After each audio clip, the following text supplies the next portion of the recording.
आनंद मोहन और पप्पू यादव ही नहीं, बिहार में एक फैशन था, क्रेज था। बाहुबली की राजनीति में आवश्यकता उस समय में महसूस की गई, क्योंकि लॉ एंड ऑर्डर फेल्योर था। इधर केंद्र में पूर्ण बहुमत नहीं होने की वजह से बीपी सिंह और बाद में चंद्रशेखर की सरकार गिर जाती है। एक बार फिर देश में चुनावी घोषणा होती है। सभी का कीमती वोट भाजपा के उम्मीदवार और भाजपा के चुनाव चिन्ह कमल निशान पर लगेगा। इस वक्त तक पप्पू यादव लालू यादव के भी खास हो चुके थे।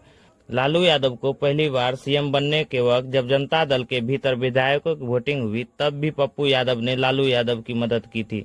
कथित तौर पर 11 निर्दलीय विधायकों का सपोर्ट लालू यादव के पक्ष में जुटाया था।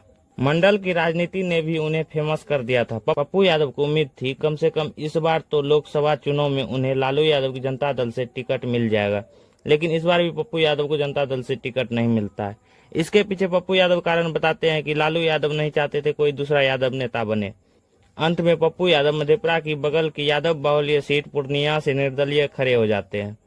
आरोप लगे पप्पू यादव के प्रचार में हथियारबंद लोग चलते थे और पुलिस प्रशासन भी पप्पू यादव की 40-50 गाड़ियों के काफिलों को रोकने की हिम्मत तक नहीं करती थी।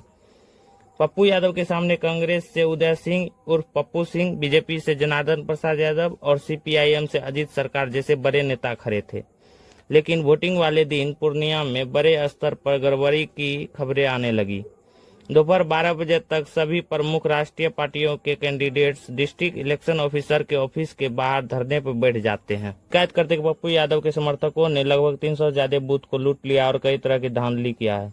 पप्पू यादव पर लग रहे इन आरोपों की खबर जब chief election commissioner TN Seshan तक पहुंची, तो उन्होंने वोटिंग वाले दिन ही पूर्णिया लोकसभा का चुनाव रद्द कर दिया। इस तरह पोलिंग बूथ लूट लेने के चार्ज के साथ पप्पू यादव का पहला लोकसभा इलेक्शन रद्द कर दिया जाता है। यहाँ से पप्पू यादव की लड़ाई सीपीएम के उम्मीदवार अजीत सरकार से भी शुरू हो जाती है, जिनकी वजह से पप्पू यादव का इलेक्शन रद्द हो गया था। दूसरी तरफ मधेपुरा सीट पर निर्दलीय प्रत्याशी राजकुमारी देवी की हत्या हो जाती है, इसलिए यहाँ अगले 6 महीने के लिए चुनाव को कैंसिल कर दिया जाता है। इसलिए मधेपुरा सीट पर दोबारा से चुनाव होने का रास्ता खुल जाता है। 1991 के लोकसभा चुनाव में जनता दल के सीनियर नेता शरद यादव बदायूं लोकसभा चुनाव हार चुके थे। जब मधेपुरा में उपचुनाव की घोषणा हुई तो जनता दल ने शरद यादव को मधेपुरा चुनाव लड़ने के लिए भेज दिया, क्योंकि ये सीट यादव कैंडिडेट के लिए सबसे सेफ सीटों में से एक मानी जाती है। शरद यादव के सामने झारखंड पार्टी के उम्मीदवार आनंद मोहन मैदान में खड़े हुए थे। हालांकि मधेपुरा सीट पर 1967 से लेकर अब तक यादव जाति से आने वाले नेता ही सांसद बन चुके थे। इंटरेस्टिंगली लास्ट के 2 इलेक्शन में विजेता और उपविजेता दोनों ही यादव जाति थे। टाइम्स ऑफ इंडिया अखबार के रिपोर्ट के अनुसार मधेपुरा में